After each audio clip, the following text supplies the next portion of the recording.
channel which is Simple Learning, and today we will study class 6 history chapter named The Rise of Magadhas. So student, the theme of this chapter is Rise of Kingdoms and Republics, and this is a chapter from your book Trail. So student, without further delay, let's get started. First of all, we will study about what do you mean by Janpadas and Mahajanpadas. The pastoral Aryan tribes of the early Vedic period roamed about in search of new pastures for their animals. तो जो pastoral Aryan tribes है वो किसके थे? Early वैदिक period से थे, जो वो इधर उधर घूमते रहे न्यू पेस्चर्स यानी कि ग्रासलैंड्स की, यहाँ घास हो किसके लिए? उनके एनिमल्स के लिए। तो वो ऐसे घूमते रहे इसकी तलाश में। बाद में जो लेटर वैदिक पीरियड हुआ, उन्होंने धीरे धीरे वहां सेटल डाउन होने लगे इस पीरियड में और फिर कल्टीवेट किया लैंड को। और ये किस टाइम पे था? आयरन एज के टाइम पे, जब उन्होंने आयरन टूल्स को यूज किया और उनको इम्प्लीमेंट किया। किसमें यूज किया? फिर क्लियर करने के लिए जंगल्स को, और बहुत सारे लैंड को कल्टीवेशन में लाए। Surplus production led to increase prosperity, और इसकी वजह से जब वहां प्रोडक्शन अच्छा होने लगा, जब कल्टीवेशन करने लगे वो, वहां प्रोडक्शन अच्छा होने लगा, तो उनमें प्रॉस्पेरिटी यानी कि उनमें वेल्थ आ गई, यानी कि पैसे भी आ गए, मतलब एक तरफ से। And the desire to expand further, और वो ये चाहते थे कि इसको वो और बढ़ाएं। This in turn resulted in wars and conquests and the emergence of large states called Janapadas. और इसी की वजह से क्या हुआ? इसका रिजल्ट, वहां पे क्या होने लगे? लड़ाइयां होने लगी, उस एरिया को जीता जाने लगा, और उसकी वजह से बहुत बड़े बड़े स्टेट फॉर्म होने लगे, जिनको बोला गया जनपदास। तो जनपदास यानी कि बड़े बड़े स्टेट जब फॉर्म हुए, और जो जनपद है उसका मतलब होता है ऐसी जगह जहाँ पे जो लोग हैं वो अपने कदम रखे, उसको बोलेंगे जनपदा। जो कोई मोर पावरफुल जनपदास होगा उसको बोलेंगे महाजनपदास। तो मोर पावरफुल जनपदा होगा तो उसको महाजनपदास। और जनपद का मतलब होता है जहां पे जो लोग हैं उन्होंने अपने क्या रखे? पैर रखे। जो हर एक जनपद था उसको कंपोज किया गया, उसमें बहुत सारी विलेजेस आए, फिर कुछ टाउन्स और सिटीज आए। जो इनकी वफादारी थी लोगों की शिफ्ट हो गई उनके जनाज से और ट्राइब से, कहाँ पे? जनपदास में। और जो टेरिटरीज थी जिसको बिलोंग करते थे, इनमें से जो कुछ जनपदास और महाजनपदास है वो डेमोक्रेटिक रिपब्लिक्स थे, उनको रूल किया जाता था उनके रिप्रेजेंटेटिव के थ्रू, जिनको लोग पीपुल क्या करते थे? इलेक्ट करते थे। रिपब्लिक में क्या होता है? गणतंत्र, जिसमें कि जो लोग हैं वो अपने आप इलेक्ट करेंगे। ये नहीं होगा कि कोई राजा रानी उसका बेटा क्या बन जाएगा? राजा बन जाएगा। यहाँ पे जो लोग थे वो इलेक्ट करते थे अपने रिप्रेजेंटेटिव को। जो साक्यास और लिच्छवीज है, जैसे कि एग्जाम्पल दे रखा है।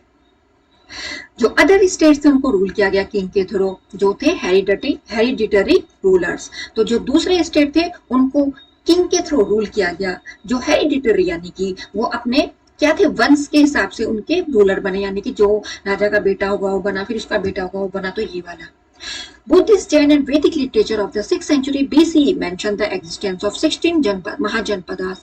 जो बुद्धिस्ट, जैन और वैदिक लिटरेचर है 6th century BCE के, उन्होंने मेंशन किया 16 महाजनपदास का एक्सिस्टेंस, और उनमें से बहुत सारे सिचुएटेड थे विंध्यास के नॉर्थ में। जो पॉलिटिकल हिस्ट्री थी इंडिया की इस पीरियड में, वो एक स्टोरी थी कॉन्फ्लिक्ट और कंटिन्यूस स्ट्रगल की, सुपरमेसी की तरह, यानी कि कौन ज्यादा पावरफुल होगा। और इनमें से जो 4 पावरफुल किंगडम्स थे वो थे वत्स, अवंती, कोसला और Magadh. Finally Magadh became the most powerful kingdom। इनमें से जो मगध है वो बना बहुत ही शक्तिशाली किंगडम।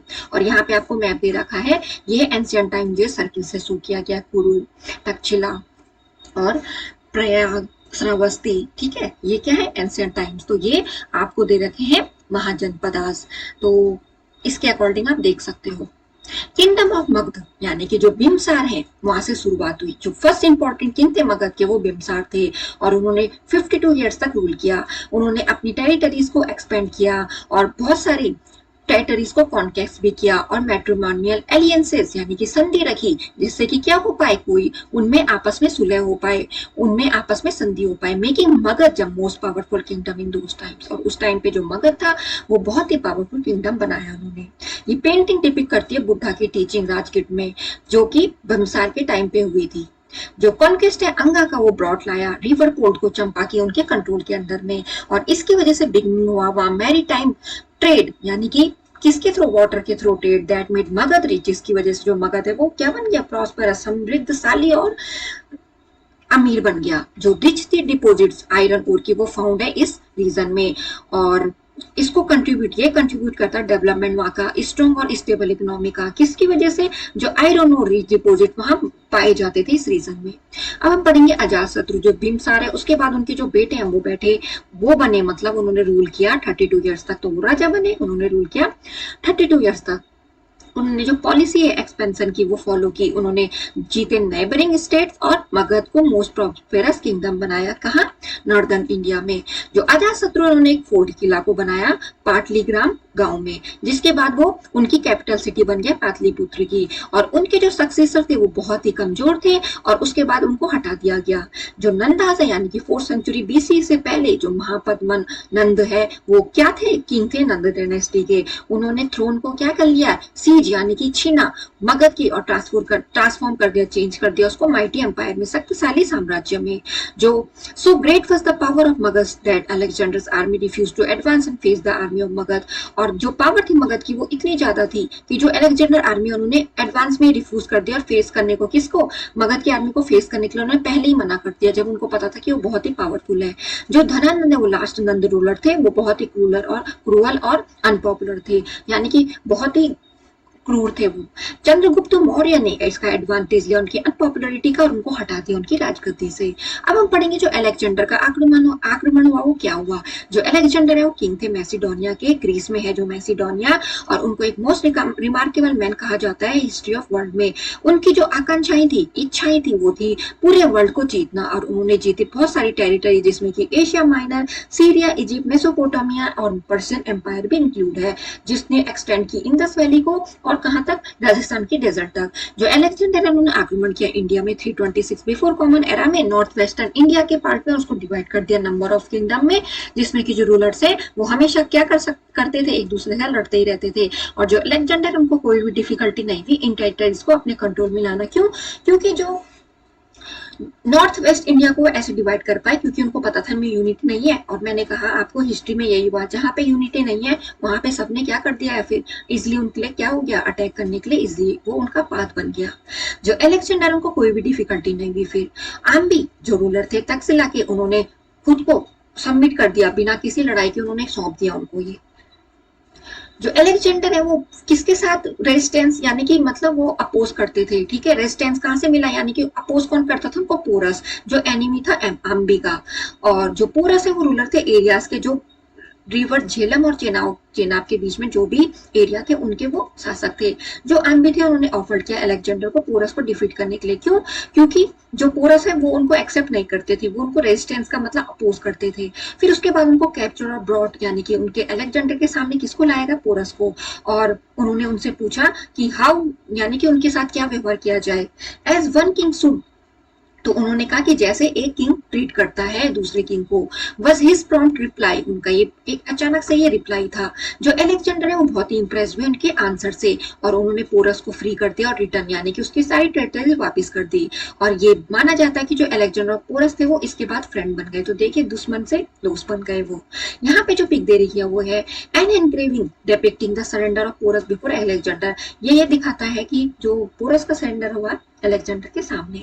जो अलेक्जेंडर है वो मूव किए जब तक की जो रिवर बीज है बियॉन्ड विच ले द माइटी मगधन एम्पायर, ठीक है, वो तब तक मूव नहीं कर पाए जब तक कि वो ये चाहते थे कि वो यहाँ तक पहुंचे मगधम एम्पायर तक। इस स्टेज पे जो उनकी आर्मी थी उन्होंने फिर से एडवांस में रिफ्यूज कर दिया, ठीक है, आगे पहुंचने के लिए। ये जो आर्मी थी ये वार वियरी और होमसिक थी, बीमार टाइप की थी और वो नहीं चाहती थी कि मगध के पावरफुल आर्मी को फेस करना। जो अलेक्जेंडर था फिर उनको मजबूर होकर टर्न बैक यानी कि पीछे मुड़ना पड़ा। फिर उन्होंने टेरिटरीज को अपने डायरेक्ट कंट्रोल में 3 पार्ट में डिवाइड किया। जो हर एक पार्ट था वो किसके कंट्रोल में था? ग्रीक जनरल के कंट्रोल में था। जो अलेक्जेंडर है वो कभी भी नहीं पहुंच पाए होमलैंड तक और वो बेबीलोन में डाइड यानी कि वहीं मर गए। किस एज में? 33 की एज में, यानी कि अपने होमलैंड वापस नहीं जा पाए, पहुंच नहीं पाए और वो बेबीलोन में मर गए थे 33 की एज में। इफेक्ट्स ऑफ अलेक्जेंडर्स इन्वेजन यानी कि जो अलेक्जेंडर का आक्रमण था उसके इफेक्ट क्या हुए। जो अलेक्जेंडर का आक्रमण था उसने एस्टेब्लिश किया डायरेक्ट लिंक किसके बीच में? इंडिया और यूरोप के बीच में। और जो उनका आक्रमण था वो किसके वजह से? उसके बाद जो एस्टेब्लिशमेंट हुआ वो क्या हुआ? अलग अलग ट्रेड रूट्स का। किसके थ्रू ट्रेड रूट्स में? लैंड और सी के थ्रू यहाँ पे एस्टेब्लिशमेंट हो गया ट्रेड रूट का, 4 डिफरेंट ट्रेड रूट का। जो अलेक्जेंडर हिस्टोरियंस थे उन्होंने रिकॉर्ड यानी कि छोड़े हैं, जिसमें कि उनके campaigns along with their dates के अकॉर्डिंग कैंपेन्स यानी कि अपनी पावर को बढ़ाने के लिए वो कैंपेन्स बनाते थे, जिसमें कि उनके क्या रहते थे, फोर्सेस वगैरह रहते थे। These records help Indian historian to fix the exact date, और इन्हीं रिकॉर्ड की वजह से जो हिस्टोरियन है वो एग्जैक्ट डेट को यानी कि जो भी इवेंट्स होंगे उसकी डेट को रख पाई रिकॉर्ड, और रिकंस्ट्रक्ट की इंडियन हिस्ट्री क्रोनोलॉजिकली यानी कि ईयर वाइज ईयर। जो कल्चरल कॉन्टेक्ट थे ग्रीक के साथ उन्होंने ग्रोथ की Indo Greek school of art की, जिसको बोला गया गंधारा स्कूल ऑफ आर्ट। जो अलेक्जेंडर के कैंपेन थे उन्होंने सेटल कर दिया, यानी कि जो स्मॉल स्टेट की पावर थी नॉर्थ वेस्टर्न इंडिया में उनको हिला के रख दिया, और इसके लिए इस वजह से ये आसान हो गया चंद्रगुप्त मौर्य के लिए कि अपनी टेरिटरी को एक्सपेंड करना इस रीजन में, और किसके लिए वे बना देना, रास्ता किसके लिए खोल देना, पॉलिटिकल यूनिफिकेशन ऑफ इंडिया, यानी कि जो पॉलिटिकल जो राजनीतिक एकता है वो इंडिया की वो एक हो, किसके अंडर में, मौर्यास के अंडर में। तो जो अलेक्जेंडर कैंपेन्स थे उन्होंने किसकी पावर को, स्मॉल स्टेट की पावर को क्या कर दिया, हिला के रख दिया नॉर्थ वेस्टर्न इंडिया में, और इसी की वजह से जो चंद्रगुप्त मौर्य है उनको अपनी टेरिटरी को फैलाने में इन रीजनों में बिल्कुल ही आसानी हो गई थी। Statue of Alexander with his beloved horse Bush palace, तो यहाँ पे जो अलेक्जेंडर है उनकी जो बिलव्ड है, ठीक है, तो वो उसकी जो पिक दे रखी है जिनका नाम है bush palace. Did you know, आप ये जानते हैं कि जो बैटल थी अलेक्जेंडर पोरस के बीच में जिसमें जिबल अलेक्जेंडर्स हॉर्स बुस पैलेस उसको घायल और मार दिया गया। Alexander had ridden Bosphorus into each one of his battles in Greece and Asia, और Alexander इसी के साथ गए कहाँ, इन बैटलों में, कहाँ पे, ग्रीस और एशिया में। So when it died, he was heartbroken, और जब ये मर गया था ये हॉर्स उनका दिल टूट गया था, और उन्होंने एक सिटी फाउंड की उनके अपने हॉर्स के नाम से। तो आपको यहाँ पे एडिशनल इन्फॉर्मेशन दे रखी है। तो स्टूडेंट आई होप आपको ये जो चैप्टर है द राइज ऑफ मगधा, जिसकी थीम थी rise of kingdoms and republics, independent kingdoms and republics, आपको अच्छे समझ में आएगा। Thanks for watching, do like, subscribe and share.